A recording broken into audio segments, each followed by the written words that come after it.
Wow. Ugh. Finally, kill that bitch. Stop, that's so cute. Torture that bastard. What is going on?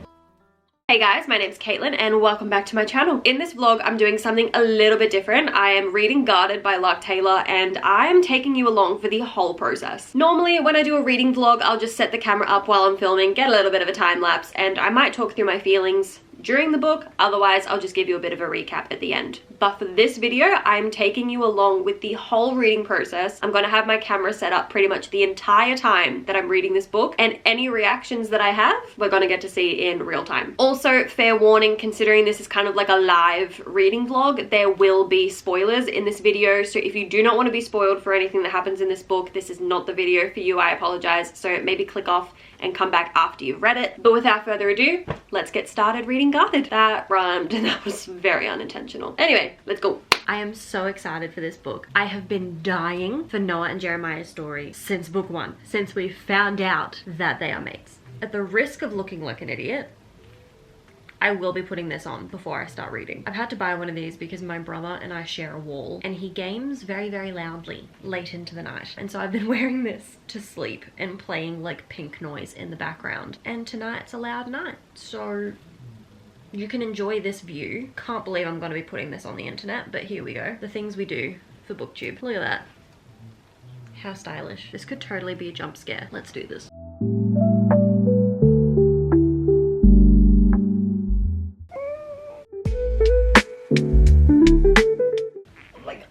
Oh my god.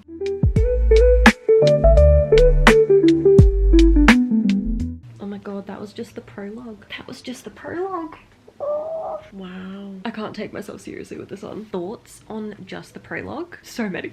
So many. I'm feeling so many things already. We'd gotten to read this scene before in book 2, but being able to read it from Noah's perspective was so totally different. And that scene where he like stumbled toward Jeremiah, oh, that killed me in book 2 and it killed me again just now. The thing that I'm really intrigued by though, and that I know we're going to cover later, is Noah's power. I feel like we knew from his like, I was going to call it an audition to join the Seraphim, for lack of a better word at the moment, my brain is fried, that he had a lot of power, but it's kind of been revealed here just how much. The fact that he's worried that if people find out how powerful he is, they're going to be hunting him. I'm sorry, what do you mean? I'm so intrigued and so excited to find out more about this. And the fact that Chapter 1 is from Jeremiah's point of view. I'm keen. Let's keep reading.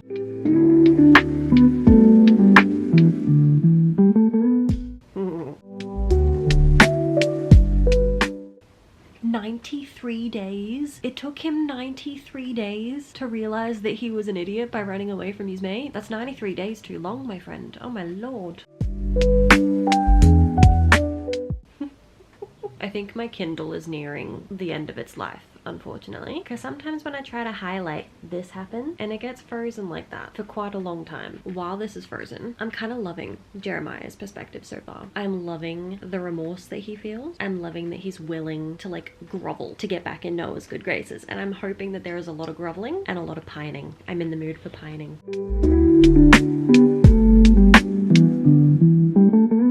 Alright, it's day 2 of reading Guarded. It's Thursday today. I have the heater going because it is cold outside today. I have the book and I have my Starbucks. Let's get reading. Jeremiah. Jeremiah's comment about knowing how to act in impolite society in chapter 4. Stop it.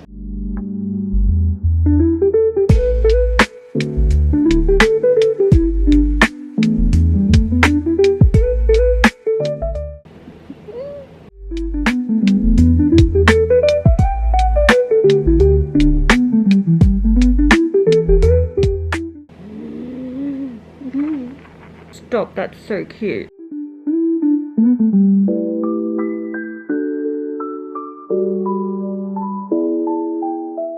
We love a possessive main character. I do not like how fuckboy has been spelt B-O-I. It makes me cringe every time I see it, and I think it's only popped up twice, but that's twice too many.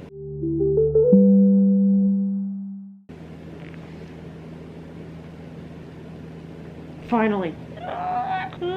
First kiss at 41%. Stop it. I'm ready. Give it to me.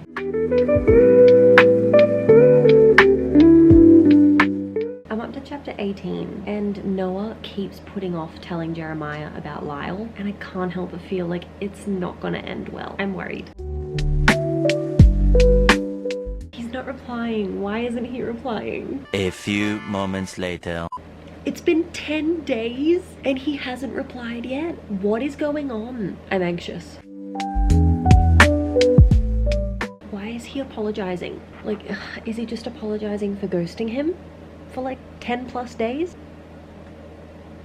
It's got something to do with Lyle, doesn't it?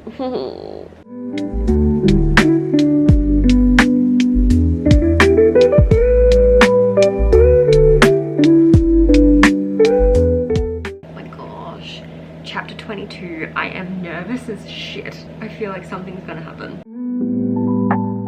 Oh no. Why isn't Noah there? Where is he? Uh-oh. I love that Jeremiah's like, I'm not gonna stand for miscommunication. We love that. Miscommunication is shit. But the fact that he's like, if Noah won't come to me, then I'll go to him. I feel like he's gonna see something or he's gonna hear something that's going to like break them apart a little bit. I'm so anxious. My cat just appeared at the door.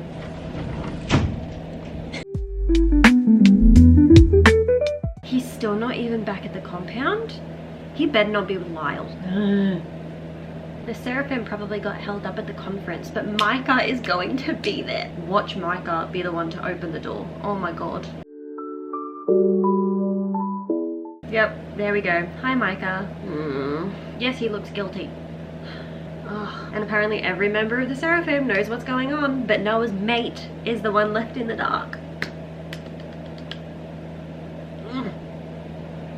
Did you see her jump up? You're so cute. The fact that Jeremiah is now questioning whether they're as close as he thought they were because Noah hasn't told him. Oh my god. And that's the thing, like Micah and Knox are in such a bad place between Noah and Jeremiah because they don't want to hurt either of them. They don't want to betray Noah's privacy.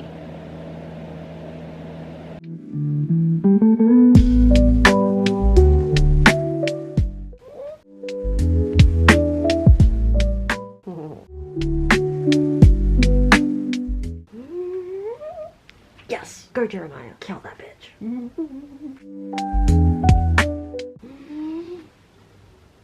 Shut up. Hold on. Chapter 23, when Jeremiah comes in and starts handling Lyle. Oh, yes. That line, trust me baby, I know where the line is between death and execution. Lyle's gonna spend some time hovering there with me. Yes, torture that bastard.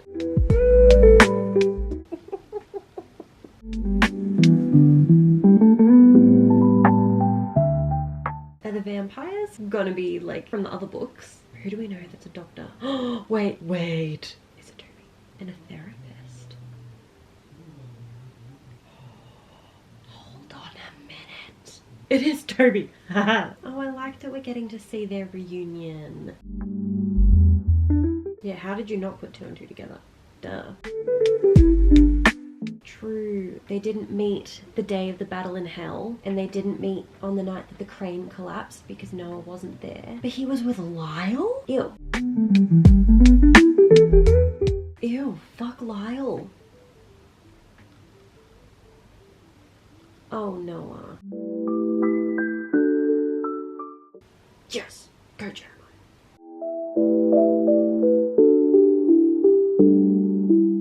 I am slightly stressed because we still have 20% left to go and everything's fine.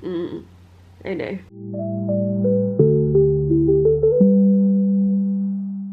I can't help but wonder if maybe Quill is one of the twins' mates. I can't remember who had already sensed their mate. I think it was Theo. But part of my brain is like, oh, what if Quill is Nate's mate? And even though they've met, what if like the only reason the bond didn't flare up and they didn't feel the pull is because Quill is so weak? I don't know. Lyle? What the fuck is he doing in hell? What? Can they use this as an excuse to kill him and get away with it? Like they could blame it on the fact that he was in hell. Just say a demon did it.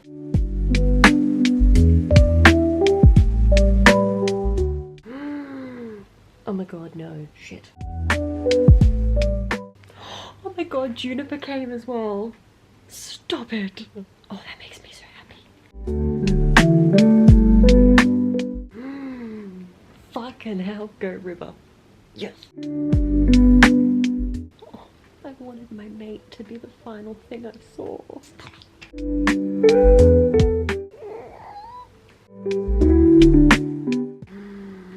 Hold on. So when Lucifer was tunneling into his power and Jeremiah had that moment where he was like, that's it, I'm done for. Like, this is where I die. Lucifer doesn't care who he kills as long as I'm dead too. And you heard a shout from the other side of the river and Jeremiah was like, it's Noah, panicking that I'm about to be wiped off the face of the earth. He's gonna have to watch it happen. Nox is also on that side of the river. That just occurred to me that that shout very well could have been both Noah and Micah. Oh my god. Let's keep reading. Stop it. Stop. That's so cute. They all have their hands raised, holding them up so that they can have this moment. And then there's fucking Lyle. Can we kill him already? Come on.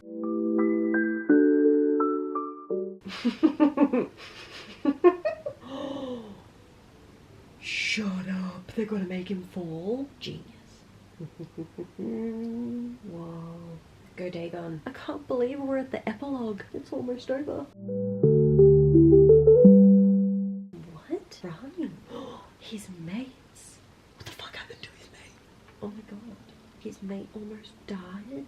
He can't be mine. But why? Who's his mate? Oh, it's his list. Stop it. Oh my god, that's the cutest thing ever. Oh my god, I forgot about the rose.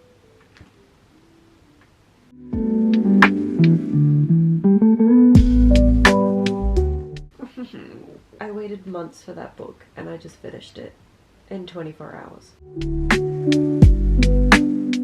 So that happened. Okay, so we just finished the book. I don't even know where to start with my thoughts. It is 9:15. I think I'm gonna sleep on it and we will discuss tomorrow.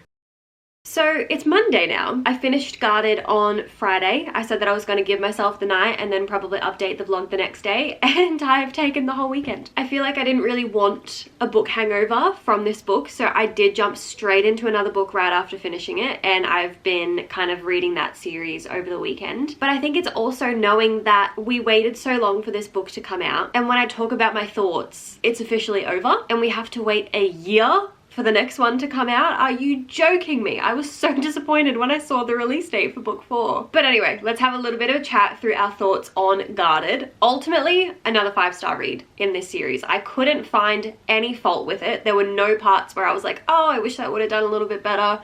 I wish we would have included something here or taken something out. I was very, very happy with the entire book. First up, I did not expect book 4 to be about Rami. I thought it might be about one of the twins, since we know that one of them has already kind of like sensed their mate nearby. Not that I'm mad about it. I am so intrigued by the premise of Rami's mate, like the fact that he had to save him. He's covered in blood. He had to compel his mate to forget him because he's not his to have. What does that mean? You're telling me I have to wait a whole year to find out what that means? Oh, I'm gonna drive myself crazy. Let's have a little chat about Lyle, because what the actual fuck?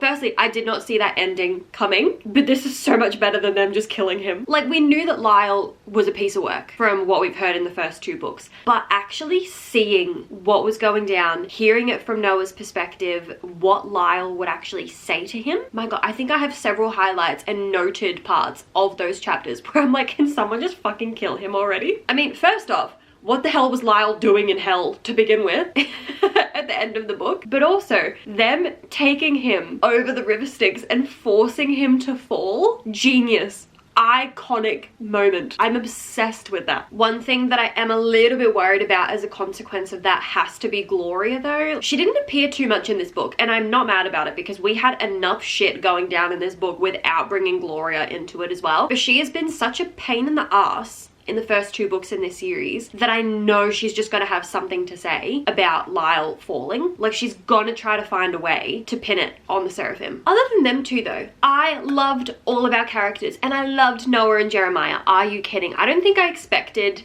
to love their story as much as I did. I knew that it was going to be good, and I knew that we already liked Noah's character from what we've read of him in the first 2 books. We haven't seen as much of Jeremiah in the first 2 books, but tell me why. He's an absolute sweetheart. Did I go back and reread Conflicted right after I read Guarded? Absolutely I did. And Knox is like such a pain in the ass in book 1. He's just so much trouble. And then you have Jeremiah, who's an honest to God like angel compared to Knox, which is ironic considering he's also a demon. But he's literally a sweetheart. I was also so happy though about the crossover with the Sons of Lucifer, and even having Toby and Tyler come in. When it was first mentioned that 2 vampires were coming to have a look at Lyle, at first I was like, oh, I wonder if it could be someone from a different series, but then immediately crossed it out. I was like, no, I don't think anyone would like fit that bill. And then the more I thought about it, the more I was like, oh my god, I think one might be Toby. So that was a very welcome surprise. I did love the little reunion scene with him and Noah. That was a very nice scene. I was very happy that we got to see that. It hadn't even occurred to me that that could be a thing in this book. Part of my brain is also wondering if Darius and Tyler were a thing. I don't know where that thought came from, but it kind of got stuck in my brain towards the end of the book, and I was like, maybe, because I feel like all of the demons in like Nox's circle, they aren't going to get their own book within the Hopeless Blessed series, I don't think. I feel like surely some of their books have got to be spread out in Lark Taylor's other series. So part of me was like, if Darius and Tyler are a thing, then maybe they would be in the series with the other Doms. I can't remember what that series was going to be called, but we've already met a few of the other characters who are going to be in that series. So part of me is like, oh, maybe he's gonna hop over there. But yeah, overall, I loved this book, truly. I think the only time that I was a little bit concerned about the direction that the book was heading in was when we were at 80%, because everything was happy, everything was fine. And I'm like, we still have 20% of the book left. And I remember thinking this can go one of 2 ways. Either shit's gonna hit the fan and something is going to happen in this last 20%. Or what some authors do is try to write like a complete happily ever after for our characters that takes up 20% at the end of the book. And that drives me nuts, because like I'm going to get bored if I just have to read about them being happy and in love and happy as Larry for 20%. So I was a little bit worried that it might have been heading in that direction. But then everything hit the fan as expected. And that last 20%, the battle in hell, oh, fabulous. Absolutely fabulous. But anyway, those are kind of all of my thoughts for the time being on Guarded. I haven't even written my Goodreads review yet. I do need to get on top of that. And I also need to start editing this because I have so much bloody footage and I have no idea how much of it is usable. Like, this could very well be an incredibly short video. But anyway, I hope you guys enjoyed this kind of different style of reading vlog where I take you along with me for the whole reading process. If you enjoyed, feel free to let me know down below if you'd like to see any more of them. But otherwise, thank you so much for watching, and I will see you guys next time with another video. Bye guys.